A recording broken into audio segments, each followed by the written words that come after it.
Section86.com. We're changing the world of podcasting one show at a time. 86 Productions. Take what you wanna take. Don't leave me here. Lasting leap years ever your fear of the one and only love. Hello and welcome to Off the Mark, the best podcast providing the most in-depth insight and analysis into the world of professional wrestling. On today's show, we have Aaron, Roger, and Doug to join me as we discuss this month's view from the turnbuckle. So, Aaron, someone just got reinstated, and I don't know. It's a toughie. Who is it? Yeah, so Hogan just got reinstated into the WWE Hall of Fame, and we went over after the tapes got leaked publicly. You and I were joined by Roger about 3 years ago now, and we discussed that matter in depth. So I guess you can go to the archives if you want to hear our feelings on that. I think the thing that's more interesting, though, is to discuss what WWE could do with Hogan, and not to get like into the political side of things, but just more, could WWE use him as an on-air personality? Personally, I don't think that they really could.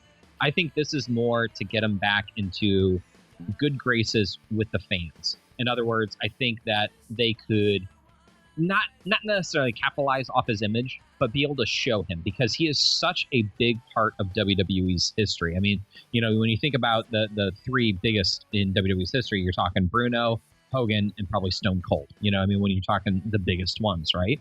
And so for Hogan to have tarnished his image in the way that he did, that actually hurt WWE in a way, because they couldn't use him at all. And so I think that this is a way for WWE to be able to use him again, not necessarily promote him, but use him potentially. And if you want to check out that episode, it is number 279 from July 31st, 2015. I treat Hogan the same way WWE treats Benoit. Therefore, after these comments, I won't be speaking to him again, and I defer the rest of my time to Doug. I don't have a problem with him being reinstated back into the Hall of Fame. As to using him again and bringing him back to be on TV or anything along those lines, no. There's no need for him to be back on TV. You're doing fine without him. I understand he's a big name, probably sells some more merch or anything along those lines. Bring him back for maybe like the WrestleMania autographs or something along those lines if you want.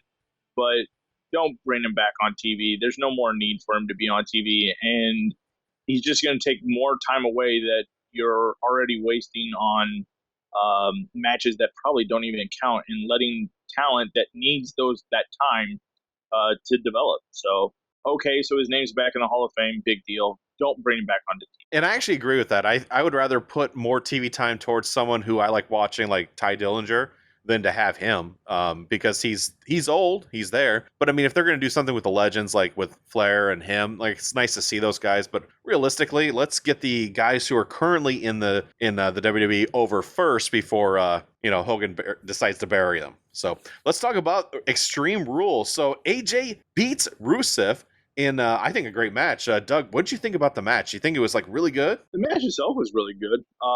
This was a statement match, I think, for Rusev, something that he needed to establish himself as having a good top quality match to get himself into that main event kind of card and talk to. And storyline wise, it went okay too, because you had Aiden English kind of mess up things to cost him the title per se. So Rusev still has a legitimate aspect to say, hey, I deserve my shot. If it wasn't for Aiden English, I could defeat AJ Styles had I not hit that turnbuckle. So doesn't ruin Rusev, puts over AJ pretty good too. So both guys come out looking good. So good match. This was really the only truly above average part of Extreme Rules. And I think both men delivered. AJ was AJ. We already know how great he is.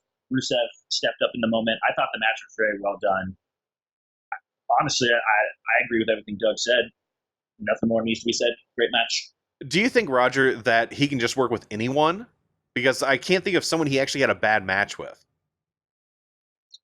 Yeah, I think AJ Styles is adaptable. I mean, his series with Kevin Owens wasn't the best, but I think that was more or less due to poor booking choices. And I think if you put AJ in the ring with anyone and give him 15 minutes, you're going to get a good match. Like, that's just how AJ is. He's probably the best worker in the world who's not, Kenny Omega getting 60 minutes. And I think if you gave AJ 60 minutes in matches, he'd be putting on 7-star classics as well. So I think he can work with anyone. Yeah, 100%. And I definitely echo Roger and Doug's thoughts. This was probably a match of the night, and in a vacuum, if you're looking at just this match, you're going, "Oh, this was a really good one." This probably could have been a really great main event for SmackDown or for Raw. I think the problem, and I don't want to get too far off track here, but Extreme Rules as a whole was just it was tiresome. And I went over to Rogers to watch it with him, and we started from the beginning, and I was like, "Oh, it's I think I said it's 5 o'clock. What is this part of the pre-show now?" Like, "Oh, no, that started like an hour before, 2 hours before, whatever it was." And it was like, "Wait a second, you're telling me that this pay-per-view is going to be 4.5 hours long? Like that they're going to have all of these matches now on here, to the point where it was kind of exhausting to watch all of this." And I actually think it's a disservice to the main event and the semi-mains, because it makes it really hard, and I think the crowd is out of it. And for the IC title, it was really tough. For anybody that was watching that, it's like, I'm done with this. I've been here for 5 hours. Like I'm done. Sort of feeling. And then that's one thing also. I was surprised they actually closed with the IC title, but I think they had to, because otherwise, if it was Roman Lashley, you would have seen people leave. But that match, people had to stay for it, and I was shocked that it was last. But it was still interesting how it all the events unfolded with that match. But Yeah, well, Andy, in terms though of the WWE title and AJ Styles, I'm sorry. Do you think he should face next? Well, there's been talk that it's going to be Samoa Joe, but eventually. But in a way, I think you have to give it. I would like to see him face Rusev maybe one more time, but I just don't know where they're going to put him, because he has to wrestle at SummerSlam. He has to. I just don't know if they're going to feed him Samoa Joe now, because he could. Because he could say that him and Ty Dillinger are really good friends or whatever, and he shouldn't have attacked him, a week before, and then this week he just, kicked his butt. You could always go that route. I'm curious to see the next person he faces. I guess that's what I'm really intrigued about right now with him. Doug, what would you do for SummerSlam for AJ Styles? I would definitely do Samoa Joe. If I could, you need somebody that has. If you want to make SummerSlam the next WrestleMania, your second biggest show of the year, you want to put all your key matchups into SummerSlam as much as you do WrestleMania, then it needs to be Samoa Joe, somebody that they both have a good relationship with. Both characters are well developed. Somebody that has legitimate shot of beating AJ Styles would be Samoa Joe. Other than that, I'm not 100% sure who on that SmackDown roster I would want to see in the main event status. Roger, do you think you would do Samoa Joe at SummerSlam, or would you save him more for kind of the lesser pay-per-views right afterwards? I would have already been building just Samoa Joe at SummerSlam, and this is where he takes the title off of AJ. To me, there's really no question. Miz is occupied with Daniel Bryan. I don't really see a better option for AJ going forward. You need something on the SmackDown side to really kind of make that card stand out, because the other divisions are very much in a kind of holding pattern. So to me, AJ has been carrying the brand for quite some time. Let him and Joe tear it up. That's the only option, in my opinion. Now, next we need to talk about Roman Reigns. Of course, we all said Roman Reigns was going to beat Lashley at Extreme Rules, and then it was going to be Roman Reigns versus Brock Lesnar for the Universal title. But the weird part was that he lost to Bobby Lashley, which I was shocked about. I'm surprised. Aaron, do you think that this is the route they want to go? They want to say, Roman Reigns had to fight to get the title, or do you think this is just filling time? So I was saying to Roger that I almost picked Lashley to win at Extreme Rules, with my thought being, since it's not a number one contendership, Lashley could win, and then Reigns just beats him, right afterwards. So it wasn't that much of a shock to me that Lashley got that win.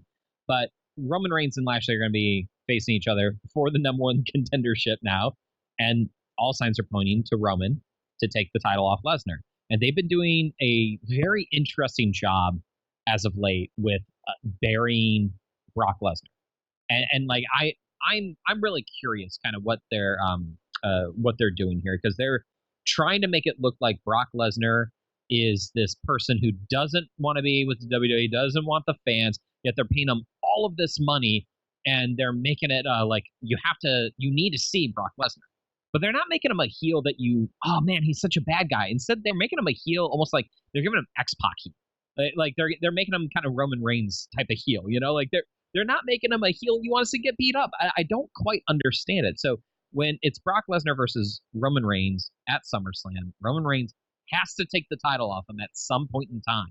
I'm assuming that this is going to be it.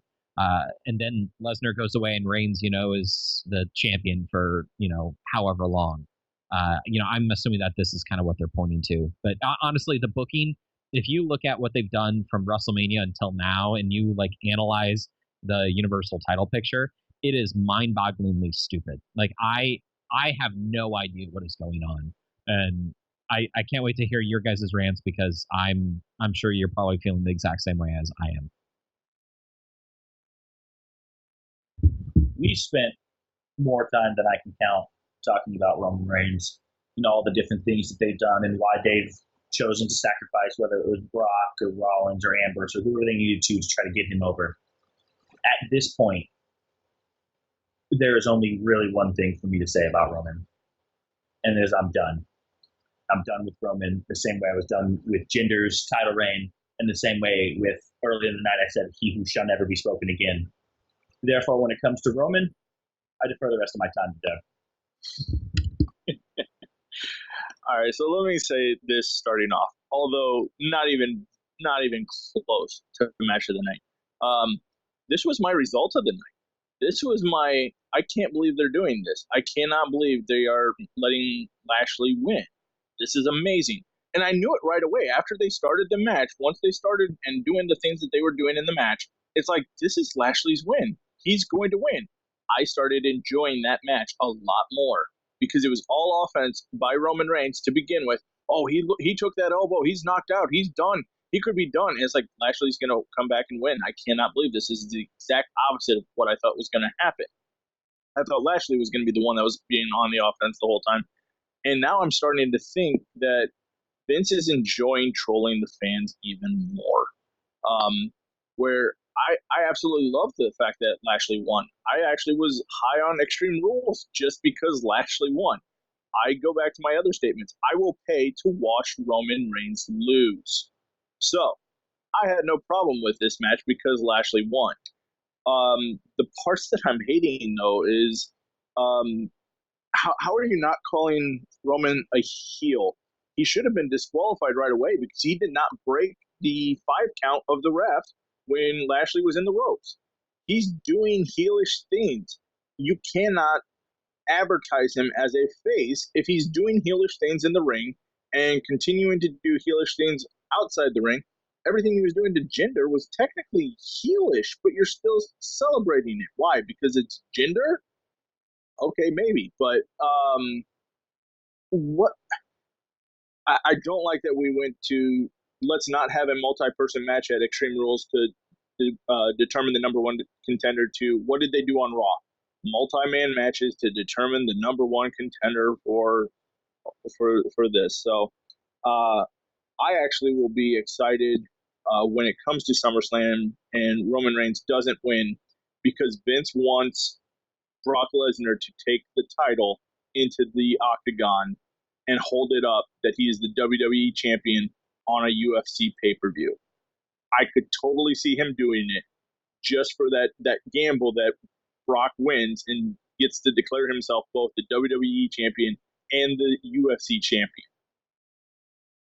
Oh, boy. It's a risk, but I could see Vince doing it just to get the extra publicity and extra. I mean, it's kind of his thing. He doesn't mind because even if Brock loses, he's out of shape or not out of shape, but old and not necessarily up to the full caliber of it. But there you had a WWE champion versus a UFC champion, and okay, so he came up a little short or something like that, or lucky punch or anything, and then he comes back. But could you imagine Vince's giddiness for a better word than what I'm thinking, if he could have UFC champion Brock Lesnar lose to Roman Reigns. That's true. But I think the one thing is, though, if he lost in UFC, that would make his talent look bad. Even though, it is Brock Lesnar, and yes, he is in his 40s, it could make his talent look bad. You still don't lose because you still have a champion on UFC, and they have to say WWE so many times probably during that promos, everything leading up to it. You have WWE champion versus UFC champion. And The let's not forget Ronda advertisement, Rousey got pumped, and they love her in WWE. right? That's a tough one. Going back to the match, do you think it actually deserved the almost 15 minutes? It was the third longest match. Doug, did you think that was needed? The only way that was needed is if Lashley was the one beating up Roman Reigns the whole 15 minutes and still won. All right, fair enough. All right, so do you think that he's going to beat him in the one-on-one match? I don't think it'll be a one-on-one match. I think SummerSlam you're going to have Lashley versus Roman Reigns versus Brock Lesnar. I think it will be a three-way match, and then you can have Brock Lesnar beat Lashley, and you still keep Roman looking strong. Do you think that they're going to do a thing where, I don't know, it's going to be a three-way, and then halfway through the match or towards the end of the match, Strowman cashes in? Make it a four-way? Yeah. Possible. It sounds so stupid that I think they're going to, but who knows? I mean, either way, I will be happy with SummerSlam because every aspect that I look at it, I'm seeing less and less chance for Roman Reigns to carry the title away. So I'm looking forward to SummerSlam at this point. At this point.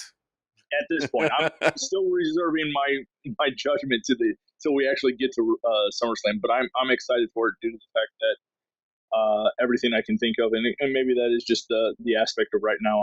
I'm giddy at Roman Reigns' loss. It would have been funny if Lashley just tore him up the entire time, or just beat him in like 3 minutes, but he just dominated the entire match. Because I guarantee the crowd there would have gone nuts. But, oh well, that's Roman Reigns. So, Roger, let's talk about the tag titles. SmackDown had they had theirs. And did you think that this match was even needed? Because, I mean, Team Hell No, I thought was going to win, but apparently if you're on the poster, you need to lose. I mean, what did you think of the match? I thought the match was more of a story than less of a match. I thought they missed a golden opportunity. And I had said this to Aaron, is that what I would have done is that Kane does not make it out, and Miz comes out as the surprise partner. And Daniel Bryan is forced between taking a beating from the Bludgeon Brothers, or he has to tag in Miz, and then you let Miz steal the pinfall. They win the titles, and now you have Miz arguing with Team Hell No that he's the captain, and he's the one who saved Kane when he got beat, and he's the one who saved Daniel Bryan who couldn't get it done. And now you have, and like Miz is great on comedy anyway, so you have the three of them constantly bickering. You have Daniel Bryan even more infuriated. Like, that's a great way for them to continue that story and drag it out to WrestleMania with like basically three-way feuding tag team partners. It's an extension of Team Hell No. It's an extension of Bryan and Miz's feud. And it kind of interjects some life into a now very stale tag division because who haven't the Bludgeon Brothers beat? They've cleaned out the division. There's no one coming up to save SmackDown's tag division, so it's kind of like, I guess they'll get a rematch, but, What about Sanity? Heels versus heels, they're the same type of heel. They're both destructive and chaotic. You could have actually done a thing where you had the three of them actually then lose to Sanity. So then Sanity gets the tag titles. And then you could have, that would have been the proper way to actually get it so it's Bryan Miz at WrestleMania. You could have dragged this out and told the story really, really well. You could even skip a few weeks. Let Miz have a week off. Let Bryan have a week off. And then come back and, just not have them on the same show. I mean, you could have done that and they could have spaced it out properly, but oh well. The thing I'm trying to understand here is that WrestleMania, you did the exact same angle as you did at Extreme Rules. What was the point? Bryan was the one that was injured, and Shane had to take on the match. Bryan, drags his carcass out there and then wins. And then you did the exact same thing here, but with Kane. And then Kane got hit in the wrong leg, and then he sold that leg, despite the fact that it was the walking boot was on the other foot. I mean, it was just I don't understand what they were doing here, and it really felt filler. I picked Team Hell No to win because I thought, oh, this would be kind of smart. They could go, like for a month or two and then lose the titles. They could be a transitional champion, but it's a feel good moment because it's Daniel Bryan and with Kane. That's what I thought they were going to do, and instead it was just like, oh, hey, this is it's like a comic book. It's a one shot, and then we're moving on back to the original programming, sort of thing. So I don't know. I mean, I don't know what they're doing with SmackDown, but the one thing that I don't know, I'm shocked about is the B team over on Raw. I mean, this is kind of the problem with having the dual tag titles is you have the B team beat Matt Hardy and Bray Wyatt.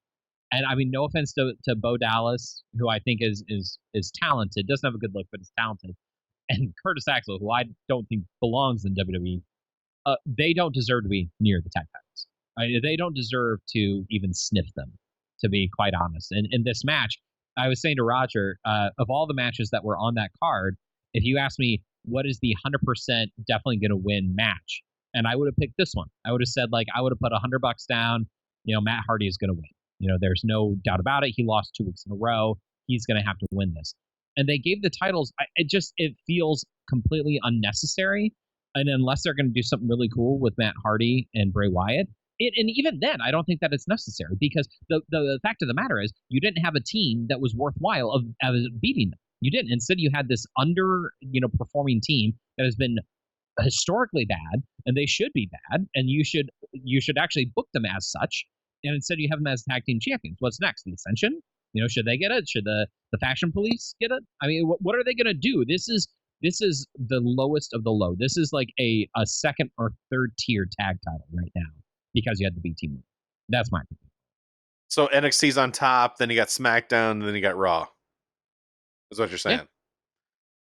All right. And Doug, do you think that this was like the surprise of the night at least, or do you think that this is the right thing to do at this moment? No, I'll still say surprise of the night was Lashley over Roman, but this was definitely one of those things where I agree with Aaron. If I was to bet the house on this match, there's no way they were going to give it to him. So yes, it was a surprise, but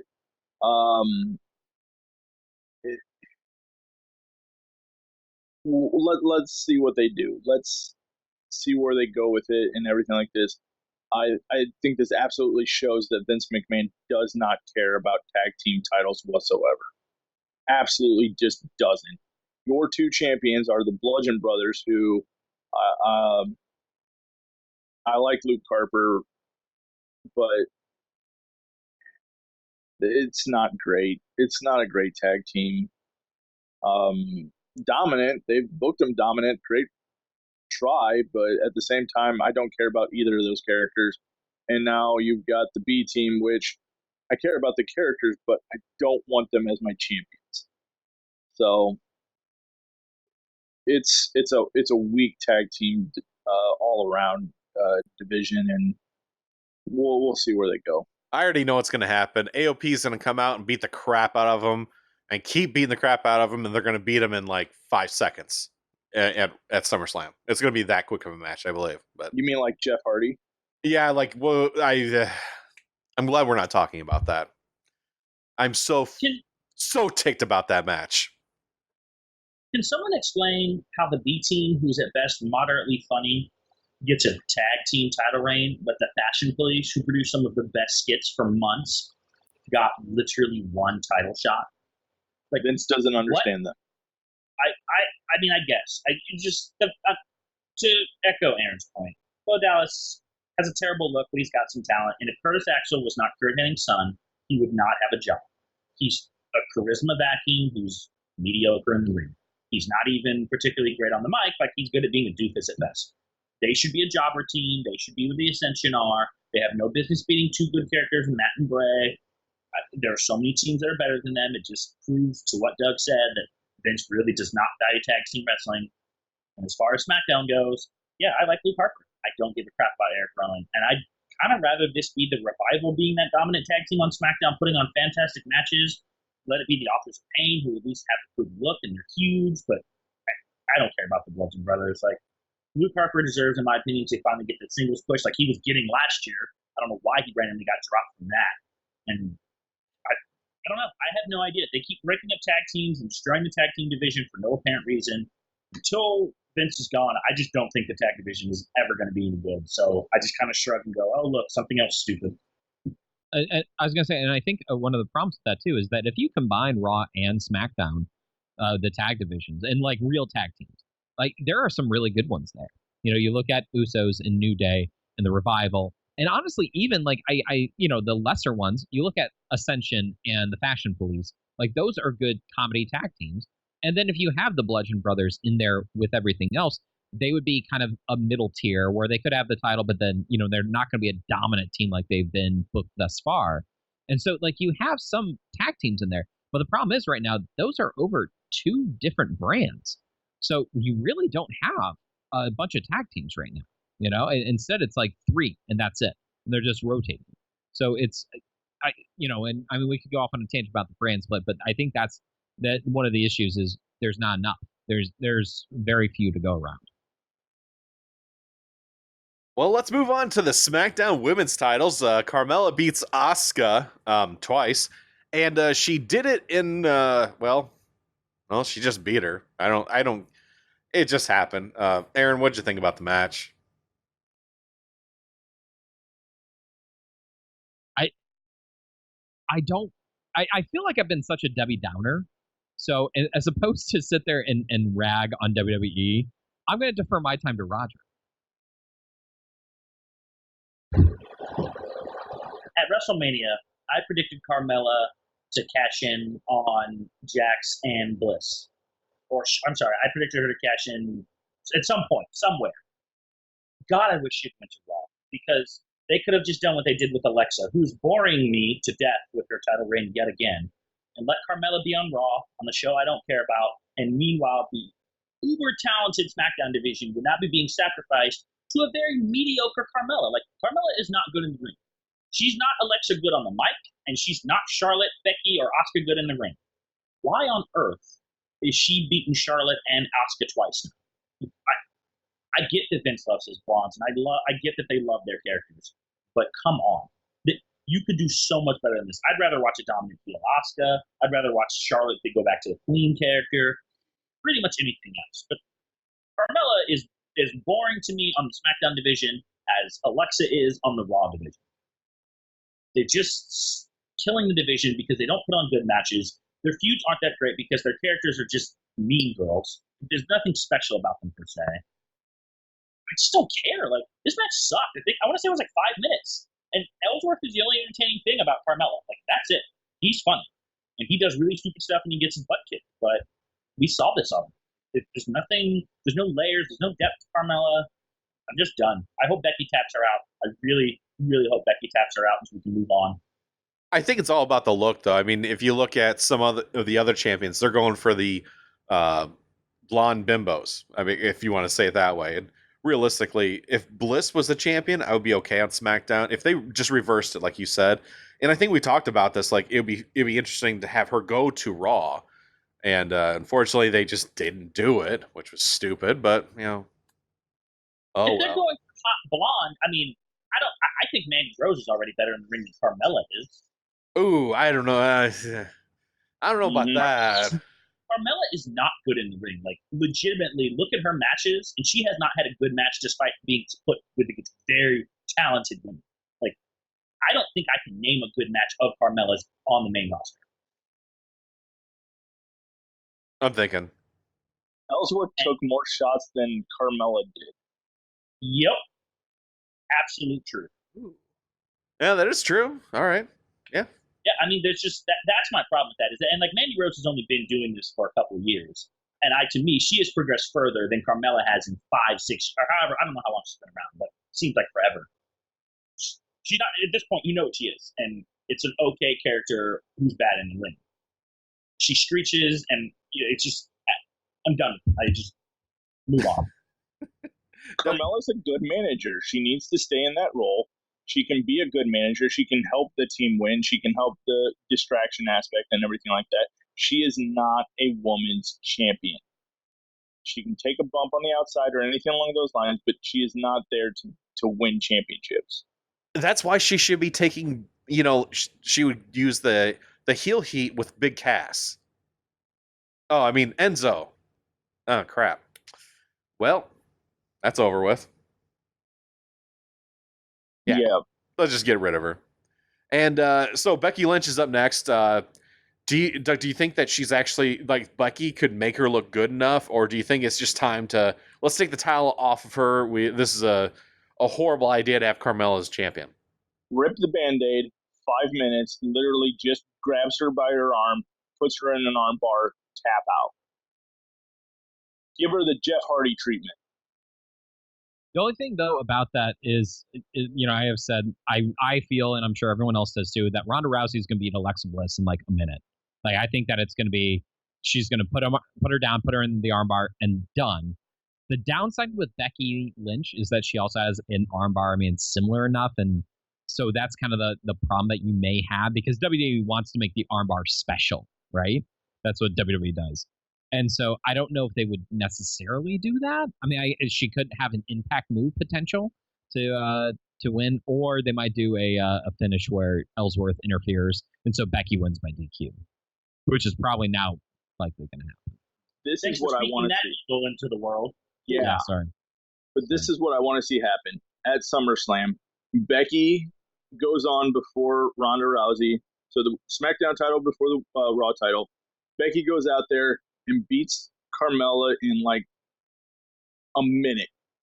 They go to a backstage segment where you see Ronda Rousey and Becky talking, and Ronda goes up to Becky and goes, "I'm going to beat that time." And then goes out there and beats Alexa Bliss in 30 seconds. So then you could set up still a future feud between Becky and Ronda about who the better armbar is later. You see, that's intelligent writing. I know. That will not happen now because That of will that. not happen. It can't happen. It cannot happen. Well, the other thing also, I'm sorry, Alexa can do that weird thing with her elbow, and I think that would be kind of cool to see, Ronda to do that actually to her, so it looks like really disgusting, so she has to tap. You could always do that. I always thought that would be a cool way to end it in the match, but oh well. Who knows? Anyways, let's thank our sponsor, HostGator. Are you a blogger or podcaster, or are you just not happy with your web host? You need to check out HostGator.com. You're going to find web hosting made easy and affordable. HostGator offers unlimited disk space, unlimited bandwidth, one-click strip installs with a free stable and hands on the best control panel out there. Stop by today and try a free demo to see how easy it is. And if you use a special coupon code OFFTHEMARK, you're going to save 25% off your web hosting packages. So what are you going to lose? Check out HostGator.com and take a bite out of your web hosting costs. Also, make sure you check out Section 86's Off the Mark page and click on the banner at the top to save big on items from WShop.com. We got to talk about NXT TakeOver Brooklyn 4. So, if you don't like spoilers and you want to watch NXT like it's live, skip. But if you want to hear what our thoughts are on the potential matches or what we know are confirmed now, let's talk about it. So EC3 versus the Velveteen Dream. Doug, what are your thoughts on this match? This is what I don't understand, and one of the reasons I absolutely love NXT. Here's a match that is not for a title that I'm looking forward to. A feud that is set up that doesn't even have to involve a title.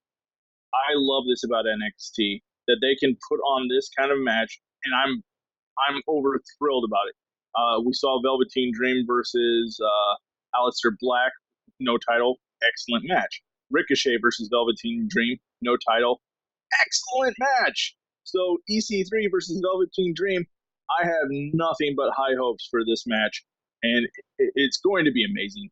They're gonna watching the NXT going up to this. I'm very excited to see it. It's two great guys who can do promos and wrestle. What more is there to say about this match?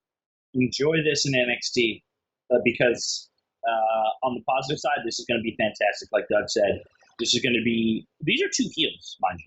That's what's great about this is that they're not really as constrained as you can't have two bad guys fight. They have a legitimate beef based off the tournament where Velveteen left, and now they're going to have a fun match. These promos are going to be fantastic. Both of them are great on the mic. They have good characters. They understand their what they are. On the main roster, good luck to see Velveteen succeed. But down here, this is going to be fantastic. And let's be honest, Velveteen has had a fantastic match with Ricochet. He was in the so-called 5-star ladder match at Takeover Louisiana, and he had a great match with Aleister Black. Velveteen can go, so I think this will be really, really good. Yeah, I echo everyone's thoughts. And the thing that I really like is that with the NXT takeovers, the Velveteen Dream has been a staple in all of them. And I don't think that he, other than the North American title, I don't think that he's had a championship match on these cards. And I mean, that just goes to the character. If you have a character that is strong enough and something that people can get behind, it really goes to show that NXT will showcase them. And this is a match I want to see. I'm excited for this type of a match. And EC3, unfortunately, he wasn't on the last card. He's going to be on this one. No, he wasn't on the last card, right? I don't believe. No, we were talking about how he should be on the last card. It was Lars Sullivan. So this is going to be good. And if anything else, honestly, this should be like a number one contenders match, or it should be something should be on the line realistically for this. But either way, this is going to be a very, very good. Yeah, I'm looking forward to it. Velveteen Dream he just tore it up. I still remember when Doug and I saw him wrestle Aleister Black. No, it wasn't Aleister Black. Who did we see him wrestle? That was his debut. Yeah, it was in Chicago. Yeah, we saw him wrestle. Not Drew Mike. It was the Jobber, because everybody started chanting, "Let's go Jobber." That's right. Okay, yeah, you're right. Okay, yeah, and that was a great match. So then he came back and had some more great matches, and we've listed his matches off. They're great. Can't say anything bad about it. The match that I'm not looking forward to on this card is actually Kairi Sane versus Blazer, because I mean, who's gonna win. Kairi Sane does not stand a chance. Kairi Sane. I'm saying both their names wrong, but yeah, this match I just don't care about. I don't really care for Shayna Baszler. I think that if you have a very strong face to take the title off of her, I think it would be good. I don't necessarily think Kairi Sane is going to be that person. I think you would like a Candice LeRae is a strong enough face, but it's not as believable for Candice LeRae to beat Shayna Baszler. I don't know who they would have, to be perfectly honest, unless like Asuka goes back to NXT. I mean, there's not a whole lot that you can really do. Maybe Toni Storm, actually. Maybe they would have Toni Storm take the title off of her if they want to go that route, but who knows? But yeah, I echo your thoughts, Andy. I would say that if WWE were smart, you have Shayna drop the title here and interfere on Sunday to stop Ronda from winning the championship, because she's probably one of the few people who can convincingly go toe-to-toe with Ronda Rousey as far as WWE is concerned. Because she doesn't really fit the NXT of what I want in a women's champion. She's got a weird look. It's not bad. She's a fantastic bully. Like, I think she really does get that character. She's not particularly good on the microphone, though. So that's like the downside. Like, she really does need a strong talker for her. She would be perfect paired with Alexa Bliss, for example.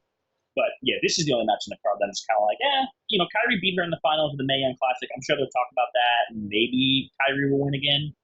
But I'll probably skip it, to be honest. Hey, Roger, I actually thought that she would be good with Carmella. Same character, in my opinion. But yeah, she would also be fantastic. But the thing with Carmella is that she's already got Ellsworth, so I don't know if you do Ellsworth and Shayna, whereas Alexa just has Nikki. So Nikki, Shayna, and Alexa is like a good trio. Shayna can just keep beating up Ellsworth all the time. every show. Like, how would Ellsworth do his anti-woman shtick, and then Shayna Baszler standing right there, who could legitimately beat the crap out? Like, it just, kind of be like, no. Like, she would just punch him in the mouth every time. So, Doug, what do you think about this match? Do you care for it? I do a little bit. I thought Shayna did a great job at the WWE, was it London or Great Britain show that they had? UK tournament. UK tournament. I thought that was a great match for her. That was one of her standout matches that she's done. She legitimately looked like she could lose at a couple of those spots. So I thought it was good. Good work for Shayna too. And Kairi Sane is your, I guess, most popular face right now on NXT. But I wouldn't mind Baszler winning and staying down in NXT a little bit longer, just to hone her craft a little bit more, maybe get a little bit better on the mic, or at least try to get better on the mic before bringing her up. And whether you feud her with Ronda Rousey or whether you put her together with Ronda Rousey to get the 4 horsewomen versus the 4 horsewomen, you're only looking about so much time though. So are things going to be escalated and or accelerated and get Shayna up to the main roster while you have Ronda there, or whether you are going for the long haul with Baszler and try to get her tuned up to be on the main roster? We'll see. But I could see either of them winning, and yeah, it's not going to be the greatest match, but I still think it'll be surprisingly good. Now the probably this, I want to say this is match of the night, but I don't know because we have such a good card. We have King versus Bebe. Doug, do you think King is going to win? I want to say yes.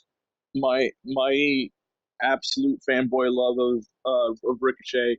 I've taken him in every draft that we've had. I want to say yes, but I don't think it's his time. Adam Cole right now is more over than Ricochet. Adam Cole is, I can't believe, the North American title. So the only way I see Ricochet winning is if you're going to put Adam Cole into the NXT title match. Or if you're going to go ahead and move up the Undisputed Era to the main roster. But I don't see that happening either right now. So Adam Cole will probably hold on to the title, despite the fact that I really hope Ricochet wins. This is my anticipated match of the night. Ricochet's fantastic. Adam Cole's fantastic.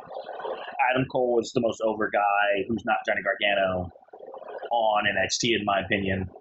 I mean, Ricochet, every time I watch him, I continue to be blown away by just how good he is. Adam Cole, I mean, he's fantastic in the ring. The crowd absolutely just adores him. I mean, there was a point at the end of his match in the UK tournament where the crowd was screaming for one more time, and he just hyped him up. And then, you can tell he just has that charisma. I call him Baby Shawn Michaels because he legitimately reminds me of Shawn Michaels circa like 94, 95. And he just, he has that it factor. So I'm 51-49 in favor of Adam Cole. It wouldn't surprise me if Ricochet won because I could see the Undisputed Era jumping up. They would be fantastic on a SmackDown. SmackDown could really use an Adam Cole. But, I don't think their time in NXT is done. I think they need to get that heavyweight championship. So I'm going to say Adam Cole. But the match is going to be great regardless of who wins. Like, I'm so looking forward to this. I can't truly express it in words. Yeah, I echo both your guys' thoughts. I mean, this is going to be a really tough one to choose. It'll probably be the day of before I actually make a pick. But yeah, this is going to be probably the best match of the night. But to be honest, though, the entire card looks stacked top to bottom, and especially comparing to last takeover, which was, I'm sorry, it was not very good. I mean, it was bad. It was probably bottom 2 or bottom 3 takeover cards. The last one. This one could be a top 5 one, because the next one is the tag team match, and I think that there's been a very good rivalry with Mustache Mountain and the Undisputed Era. They've been doing a very good job of pitting both of them against each other, all 4 of them against each other, and I'm looking forward to a hard hitting match with this. Andy, what about you? What do you think? This is going to be, this is going to be a great match. I hope that Fish somehow is able to interfere with it. So then it's, so it's, it doesn't make Mustache Mountain look bad. And I would like to see Mustache Mountain actually beat them, but I don't know if you want to take the title, like hypothetically, if Cole lost, you don't want to have, Strong and O'Reilly lose as well. They have to keep one of the titles.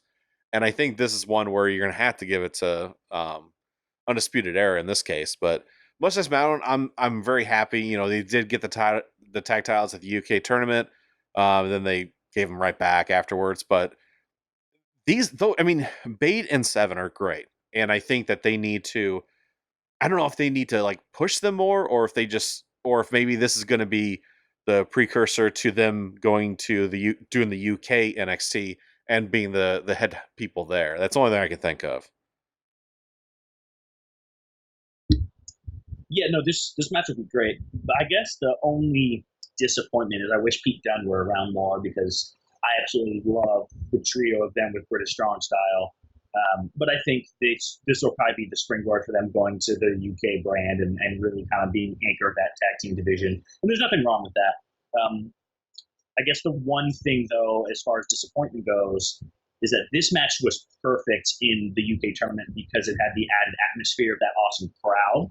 And while the TakeOver Brooklyn crowd would be fine, they're not nearly as good at the chants. And really, like, I just think that type of home field advantage really made that match so much more special. For them to win the titles in Royal Albert Hall and really have the crowd behind them with all the chants. I don't know if TakeOver will be able to live up to that. It'll still be great. Like, I'm not going to hate the match by any means. Is it going to be Ricochet Adam Cole? No. Is a 4.5-star match that much worse than a 5-star? Probably not. If this is the average type of match you're going to get, you got a good call.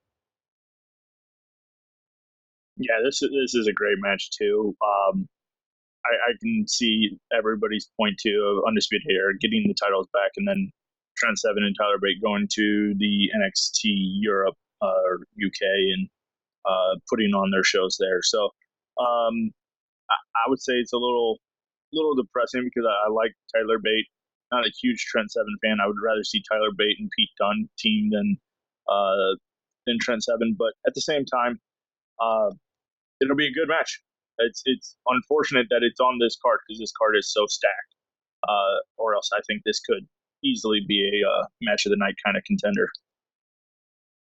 You know what? The other thing, just looking at the card, it's almost like, who do you have go first? And then who are your last 3 matches? I mean, this is actually a tough one to do. Because the tag match should lead off. That's what I thought would happen. I thought then they would go to Kairi Sane and Blazer. Kyrie. Gosh, I'm never gonna get that. And like Kyrie Irvin. Just think like Kyrie. Okay. So, but I think that would have to go second. But then after that, you have everything stacked. So you'd probably have EC3, Velveteen Dream. I mean, like everything that going down the line. And the nice part is, I think this is the first time Aleister Black's actually going to headline. He's actually going to be in the main event, and that's going to be the NXT title match with Gargano, Black, and the NXT champion Tommaso Ciampa. So, Doug, how long do you think this match is going to go, and is it going to get 7 stars? I will. Actually, until you said that, I didn't realize Tommaso Ciampa was the champion. I was gonna say, Andy, you kind of buried the lead there, because I mean that's the big thing, is that Tommaso Ciampa defeated Aleister Black. That's what I like about it. We got a genuine reaction from Doug. Like, It is very rare that we actually get the, oh God, he's the champion. Like, yep, Tommaso champion. I am looking at the card too, and I didn't even realize that the C is next to Ciampa's name. I just saw Aleister Black, Tommaso Ciampa, Johnny Gargano. I didn't even realize he was the champion. I'm sorry. So I thought you read the spoilers. Well, no, I'm sorry. I'm absolutely even more excited now to watch NXT because I've got to see this. So this is amazing. This is going to be another great match. This card is top to bottom amazing. This is hopefully, and I don't know how much time that they have allotted for this NXT event. I'm hoping that this is a 3-hour pay-per-view. I want to see all these matches get the time that they need, and I could honestly see this match going an hour long and being exciting from minute 1 to minute 60, and absolutely still not even having somebody be a victor at minute 60 and just everybody's dead. There's going to be some awesome spots in this. I can't wait for it. I feel a little bit bad for Aleister Black. His title reign really kind of got overshadowed by the absolutely fantastic Gargano Ciampa feud, that he kind of became the CM Punk of champions, where he became like the 10 o'clock champion. He never main evented. He was always kind of the the next guy you talked about. Like, it was always, oh, let's talk about Gargano Ciampa. Oh, yeah, and by the way, new NXT champion. Oh, by the way. And then he got stuck in what I thought was a very subpar opponent with Sullivan. I hope Black gets a chance to shine. Having said that, Ciampa I remember the moment I read it today, and I was like, oh, did not see that one coming. I kind of don't want Gargano in this match. And not because Gargano isn't fantastic, and not that Gargano won't be great, but I kind of want Ciampa to convincingly beat Black, because I kind of want that feud to be, Ciampa could do what Johnny could never do. Like, Ciampa beat him to the championship. Now he's going to win one-on-one for the championship on the takeover, and force Johnny to just sit there, not even get in the car, and just show his reaction of him watching backstage and the disgust of how he mentioned that, Ciampa shouldn't get to win. Like, even have Johnny attack him during the match. Like, he could be the reason that a DQ happens, and normally we don't like those type of finishes, but imagine, Black hits a black mass and Johnny just loses it and he jumps out of the crowd and attacks him. Then you could have set up a triple threat where, Black's got an actual beast with Gargano. Having said that, I think the feud would be great. I think the match, like Doug said, this could go 45 minutes. I wouldn't mind a single bit of it. Maybe I'd prefer a fatal four-way. I don't know who the fourth person is you throw in there, but still, it'll be really, really good. I'm looking forward to the conclusion of Gargano Ciampa. I think match number 3. I don't know how you finish it. I don't know what stipulation you want to do, whether it's Iron Man or Hell in a Cell or Last Man Standing. Maybe you do ladder match. I don't know, but this will be really, really good. Yeah, and I definitely echo both of your thoughts. I agree with you too, Roger. I would rather have a one-on-one here and have Gargano kind of out of the picture, because one of the problems with WWE, and NXT doesn't do this as much, but it is under the WWE umbrella, is sometimes hey, this is a really hot angle, so let's just keep doing it over and over again, and they don't realize that actually you're smoldering the fire, like you're putting it out, you're not making it hotter. If this was, and I'm not saying this is gonna be a bad match, I think this is gonna be a 5-star, most likely. But what I'm saying is that if it was just Black Ciampa, and then at the next NXT at Survivor Series, you have those 3, that might be a little exciting, or potentially you do, with the War Games match that they're going to do, you could have, WCW did 3-way War Games matches. You could theoretically do the exact same thing here. And then at WrestleMania, that's when you'd have the triple threat, or that's when you have the final Gargano versus Black, or Gargano versus Ciampa match. That's what, if you wanted to do long-term storytelling. So I just hope that they don't, Orton Cena this thing. I hope that instead it's more the Omega Okada type of thing. Yeah, this is I'm really looking forward to this. There's nothing more I can say about it besides that. I just hope that they don't do the thing where, I don't know, like Aleister Black hits the Black Mass and then Gargano somehow pulls him off of it and then beats up Black and then tells Tommaso to pin him. I just hope they don't do something like that where you see kind of like a heel turn with him. But I don't know. It just depends on what Triple H wants to do. As in, like, hypothetically, because Tommaso's the biggest heel, but why not have Gargano do something to Black so then he says the only reason why you retain is because of me. And then they get. I don't think that storyline doesn't work with Gargano. That works with Ciampa because he's twisted. That doesn't work for Gargano. Like, that would just be weird. I know, that's the thing. Like, it's weird, but is that what they're trying for? Why are they doing a triple threat? Like that, I guess. think it's because you put the belt on Gargano by beating Aleister Black, and then you still have Ciampa saying you never pinned me for the title, and you have one more match. Or you have Gargano lay out Black and then Ciampa steals the pin like the dirty heel that he is, and then of course then you go. There's a lot of different scenarios that you can go with this. I think that's why you had all 3 of them in there. And you don't want to go back to Gargano and Ciampa right now. Like, they shouldn't be doing. That's why I kind of don't want Gargano in this match. I kind of want to let them breathe, come back to it down the road. And I think like this could be this thing where they end it, and then maybe once they get to WrestleMania, that's where when they decide like this is what we're gonna fight for the last time. Winner leaves, something like that, or loser leaves. Like, you do that, and then have that person go to hopefully SmackDown, not Raw, and then it'll be successful. But overall, I'm looking forward to NXT TakeOver. Like I said, there's only been a handful of bad ones. They've all been great shows. So that's all the time we have for this month's show. If you're into the Twitter, you can follow the show at AllTheMark86. I want to thank 86 Productions for hosting and editing the podcast, and I want to thank all of our listeners for taking the time to download and listen to the show. And for Doug Hahn, Roger Cave, and Aaron Hughes, I'm Andrew Hughes, and until next time, see you in the ring.